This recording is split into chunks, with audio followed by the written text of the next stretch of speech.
What's up, guys, and welcome to the first episode of Golden Goat Gaming Presents. I'm TRIKtheGOAT, and today we're going to talk about Dark Souls farming. First up, the Undead Parish. This is an early zone in the game, an excellent point to learn how to parry, farm up some souls, farm up titanite shards, and collect the Baldur Knight set.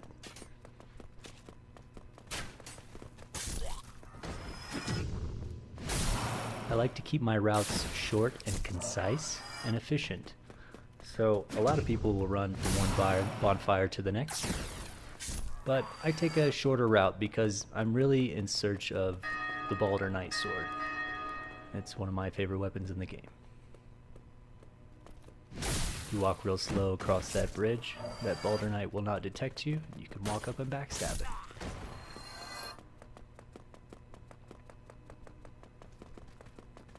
Be real careful entering this doorway. You'll immediately pull one knight, and if you step just into the doorway, use a bow, you can pull the second, and there's a third just around the left corner. You'll notice in my videos I do a lot of parrying. I think it's the most efficient way to win at Dark Souls, and this is a good spot to practice.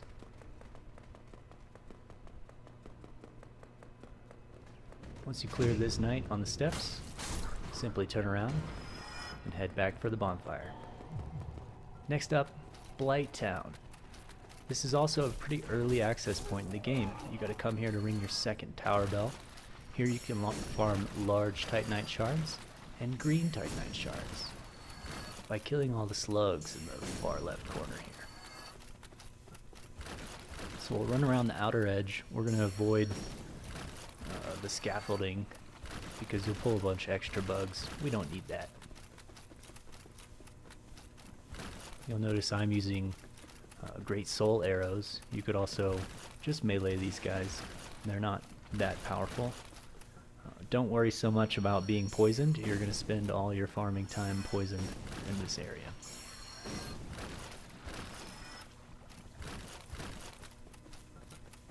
The reason I prefer this zone over the depths for farming green and large titanite shards is because these slugs have a chance to drop 5 green titanite shards from one enemy.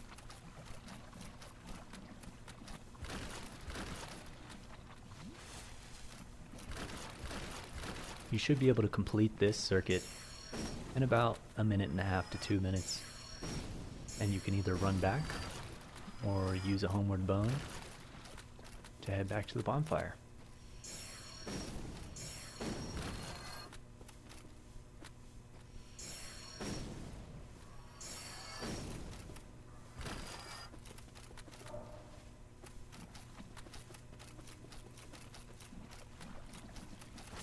To increase your chances of finding items, there are 3 particular things you can do.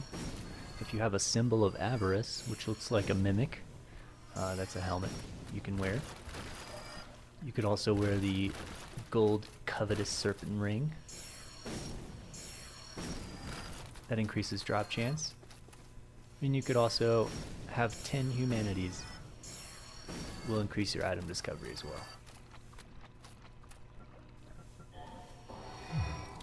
Next up, the depths. There are 2 farming routes for this. Just run out from the bonfire. All those slimes will drop from the ceiling. These guys drop large shards and green titanite shards. It's very helpful to have a fiery weapon. They are weak to fire, or pyromancies. And we'll come down this corner. We're going to kill a bunch of little rats for the humanities. Back out and drop down to the shortcut to the boss. This farming route will be accessible once you've cleared the zone.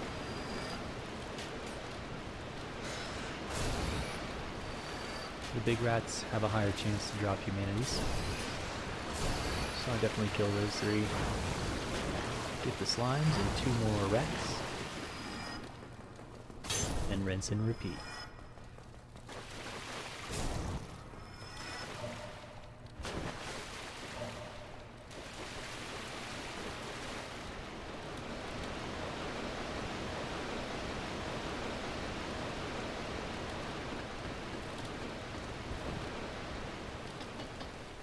Alternatively, you can do a shorter farming route if you're just looking for large shards or green titanite. This is the first area in the game that they're really accessible, so you can spend a few minutes here wiping these slabs off the face of the earth, and hopefully you'll get some shinies.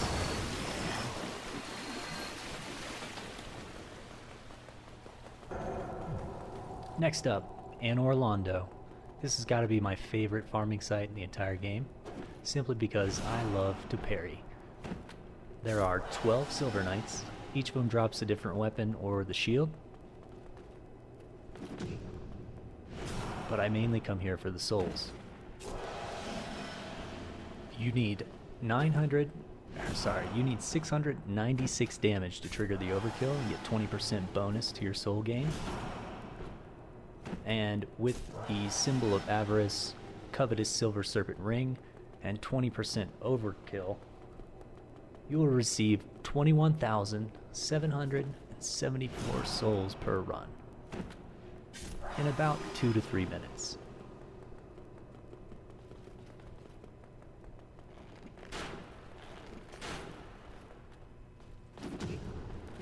This is definitely why it's my favorite farm spot in the game, because when you need 100,000 souls to buy an armor set, you come here for 15 minutes and you're good to go.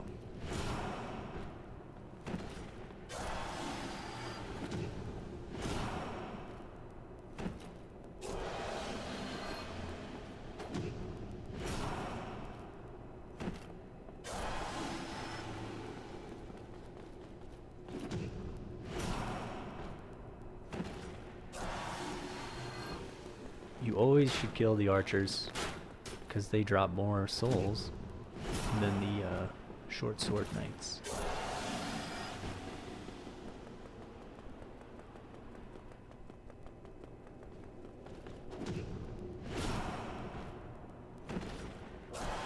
Now this route is complete, we just run back to the bonfire or homeward bone home.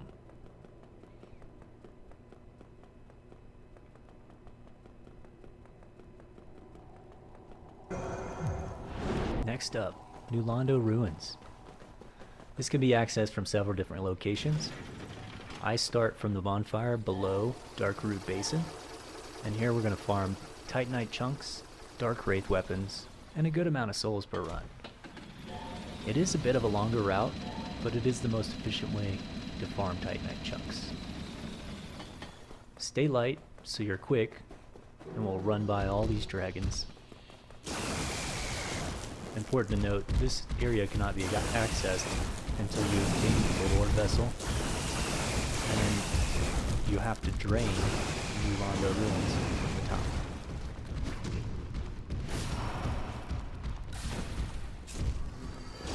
These Dark Wraiths are not tough, but they do have a pretty sporadic moveset. So, pick an attack that you're good at parrying, and kind of wait for it.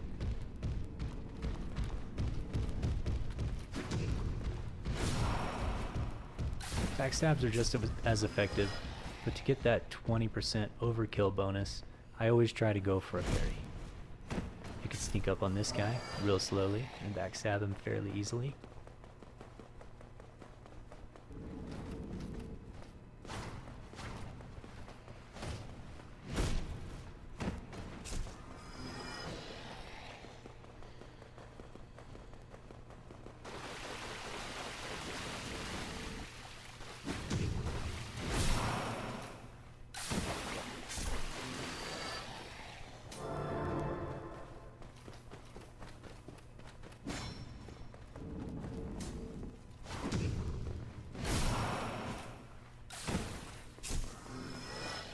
Now I don't run all the way into this room because it will pull a couple of ghosts, and I don't want to use a transient curse item each time I do this run.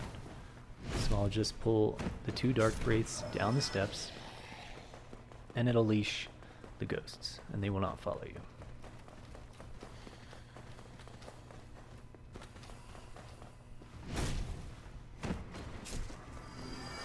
And that's that. Next up, the Paden World of Ariamis. Now once you get into this zone, you're not going to be able to get back out, so until you've completed the zone. So work your way through. Eventually you'll open a shortcut to that gate that we just passed through. And these phalanx things are very weak to fire. So I'll run in here with a Chaos Fireball and whittle them down. Alternatively, you could also use Chaos Firestorm. But I've found it to be a little less reliable. Sometimes you'll kill the entire group, sometimes you'll kill one. Next up, Crystal Cave. This area is accessed after defeating Seed the Scaleless. Here is probably the best place pre-DLC to farm Twinkling Titanite and Purging Stones. You can access it from the opposite side, but after you've defeated Seed, this area is much easier to get to and farm from this bonfire. These guys are pretty dangerous, so try to pull them back into this room a bit when you are first farming them and getting their moveset down. That way if you do die, your body will be very easy to get to.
And finally, Kiln of the First Flame.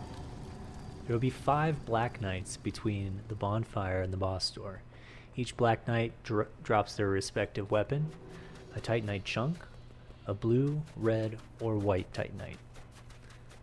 Now, I personally don't spend a lot of time farming this zone unless I know I need a certain color Titanite chunk or would like a specific Black Knight weapon. But you can get a good amount of souls.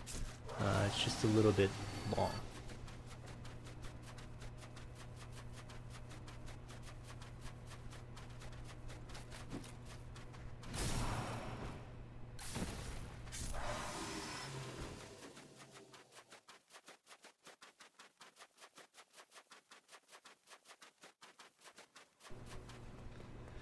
Build up your parry skills and you'll be able to handle these Black Knights with no trouble at all.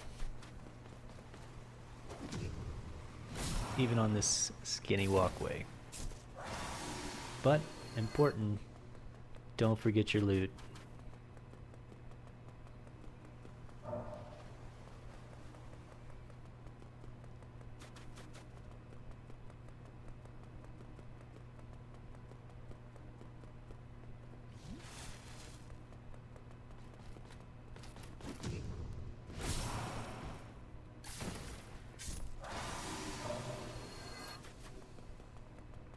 Alright guys, that's all for this episode of Golden Goat Gaming Presents. I'm TRIKtheGOAT.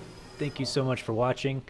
Hit that subscribe button and check me out on Twitter @GameGoldenGoat. Thanks so much.